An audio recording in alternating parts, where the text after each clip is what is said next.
when modesty is mocked and faith is criminalized, when it takes courage just to walk down the street practicing your religion, at such a time, my Muslim sisters, muhajjibat, munaqqibat, in your abayas, in your niqab, I want you to know you are not oppressed. No, you are the truly liberated. Liberated from being products in storefronts for the lust and objectification.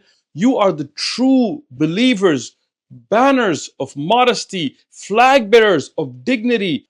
And know this, that in this hard time, that you are the true representation of faith in action. As the Prophet ﷺ told us in the authentic hadith, that a time will come upon the people that al-qabid ala dinihi, the one who's holding on to his religion, is kal-qabid ala al-jamar, is like the one who's holding on to a hot burning coal. So even if it's difficult, stay dignified.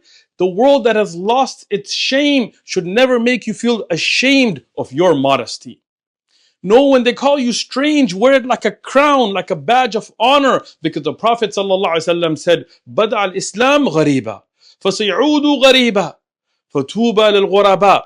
That Islam began as something people saw strange, and it will be revived as something strange as it began. So the glad tidings of a tree in Jannah is for the people who are strangers. You are from those strangers. In trying to expose you, they have exposed their hypocrisy. In COVID, they forced the world to wear masks and to cover up for safety, but they want to punish you for the same action when it's done for faith. You are not the one hiding. They are the ones hiding behind their hypocrisy, behind their fear-mongering, their nonsense laws and double standards. Know this, that every step you take in modesty, Allah is with you. Inna Allaha ma'as sabirin. Verily, Allah is with those that are patient. Stay firm, stay strong, stay covered, stay dignified. Allah is with you.